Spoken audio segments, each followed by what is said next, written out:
So there's this thing that happens when you start tracking. At first, you just jot things down. You're like, I was feeling really emotional today, very easily leaning in towards tearfulness or a more melancholy or mood. And when you start seeing a pattern, like how interesting is it that on this day, each month, I feel in the same way and I'm more inclined to a certain emotional state? Because at first, you just want to believe that, oh no, this is my life experience. I'm feeling these things because they were real, and it doesn't have to do with chemicals. Like, this thing reminded me and now I'm feeling this way. And yes, but it is during certain times when your body is more sensitive, where certain emotional states are more easily accessible. And because certain feeling states are associated with a certain experience, it's like your emotional state has like different memories attached to it. And when you feel that state, you're more inclined to feel different things based on what reminders you got, what activated you. Maybe it was a song, maybe it was somebody referenced something. And so as you start seeing this pattern, and then you start saying, okay, this day is when I tend to remember this and I tend to end up crying, or as I recall a certain memory. And when you see this pattern, you can start to prepare yourself and be empowered in coming into that day with a little bit more preparation in ways that doesn't re-entangle you in with those emotions and use them on your past, because it doesn't serve you, right? You have these emotions, you have these moments and days in your month where you are more sensitive, and you can use them to think about things that are in the past and that are not in your present state and that don't help you build and invest into your current life. Or you can spend them thinking about things in the past that you can't do anything about, that have already happened, right? Unless they evoke in you a certain action step to reconnect with somebody. Like, you think about somebody and you're like, oh, I'm gonna send them a message, let them know I'm thinking about them, say hello. But like, if you can't do that, right? Like, if you don't have a connection with somebody in your past, right? You can't do that. Then, it might not serve you here in the present. Unless, of course, maybe you lost somebody, and during this time of the month, you experience a certain wave of grief. Knowing that on this day, I am more inclined towards sensitivity, you can start to prepare yourself. And maybe that day you become more mindful about what you're listening to. Maybe you plan to be around people that feed your soul. Because what happens when we are in a sensitive time of the month, let's say between day 8 and day 10, there's a day in there that you become really sensitive and leaning in towards grief or sadness, and can get caught up in past memory that, re-trigger the hurt in you and make you really sad. When you begin to see the pattern, you can begin to empower yourself and prepare yourself so that you do not re-entangle that emotional state, that predisposition with things of the past. So, between day 8 and 10, you have the hormonal shift, and a certain hormonal composition, chemistry, floods into your blood. And while that combination of hormones is in your blood and you're more prone towards sensitivity, when you know that you have a stronger inclination towards becoming melancholy and sad and tearful and sobbing or weeping or whatever that is for you, you can then begin to prepare yourself. So I got to a point where even just noticing my emotional state lean in towards tearfulness as soon as a song would come on, whereas before I would just go with it and just lean into it, and it would make me think, and I would get really sad. I noticed that, oh wait, okay, this is a sensitivity. Okay, easier for me to turn it off. And it's not always easy to turn it off, because once you start activating that emotional state, it can get really easy to get caught up in there. But if you want to reprogram your body, you've got that chemistry flowing through your veins and you start to feel a little bit sensitive, right? But now your predisposition towards feeling more melancholy that can end up resulting in crying your eyes out. So you prepare yourself. You make sure that that day you get your exercise, or you're playing music that is life-giving. Maybe you schedule time with friends that feed your soul, so that you can experience those sensitive emotions in areas that can help you re-entangle you in new ways, because your feeling states have memories that are linked to them.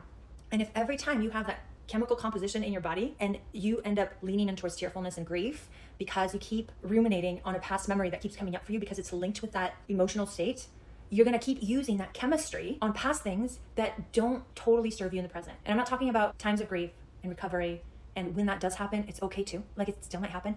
But what you can do is you can begin to use your hormonal cycle to reprogram your body towards feeling better. So you could even maybe be more inclined towards irritability. Maybe you entangled yourself with certain thoughts that are more inclined towards agitation and irritability or anger.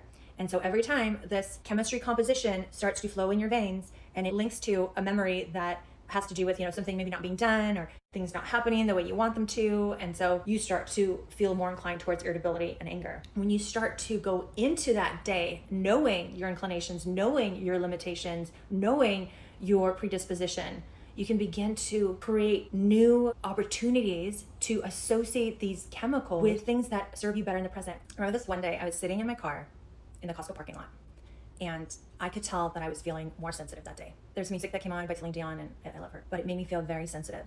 And as I started listening to it, then my mind started to recall some past memories that were making me more emotional. And so then tears started pouring out of my face, and I was like, wait a minute, okay, hold on a second. So I turned down the music And I was like, okay, I was feeling really good and like light and sensitive. And yes, I was more inclined towards sensitivity and tearfulness, but it felt soft and sweet. Then as I started listening to the music and certain thoughts started coming up, I started to thinking in a more melancholy way. And so then I like turned off the music and I was like, wait, can it feel good? Yeah, no, it actually feels really good. Like if I don't go into my head and associate this state with a thought, it actually feels kind of nice in my body. It feels like soft and sweet and tender, but it's a good feeling. And so then I started to pay attention. And this was like months after tracking my cycle. And I realized that so often we have these good feeling emotions that are evoked from our chemistry, from our hormones, that can allow us to tap into that tender sweetness and kindness and love, and that state that allows us to connect with others in a softer, like more meaningful way. Yet when we use the chemistry to go back into the past, we waste them on things that we do anything about, and that is disempowering.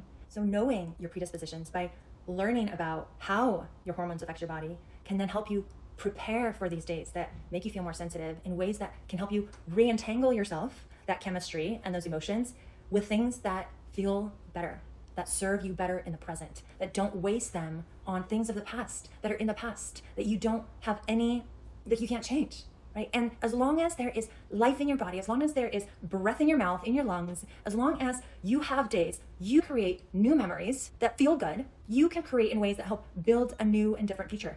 Even if, let's say, you end up re-entangling yourself with memories of the past, and you go down that bunny trail that ends up in you feeling really emotional and tearful and just caught up in things of the past, in past hurts.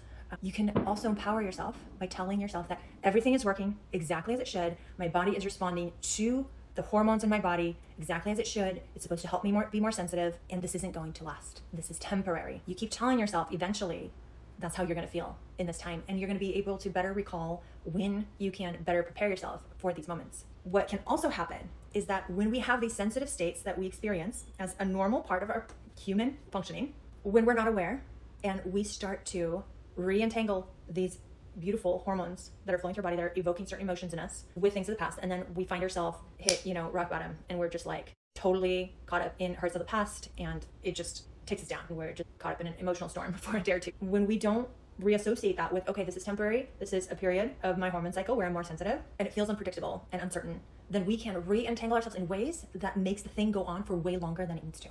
So if I go into a day and I say, okay, this is the day where I'm more sensitive, I can end up leaning in towards a more melancholy state. I may end up getting tearful, and that's okay. What am I going to do? I'm going to hold myself. I'm going to tell myself maybe I'm going to go to bed early, start thinking about something that I want to enjoy, like a book or, an encouraging book. Maybe I'm going to spend some time in prayer proactively to help myself reconnect with a higher power to support me.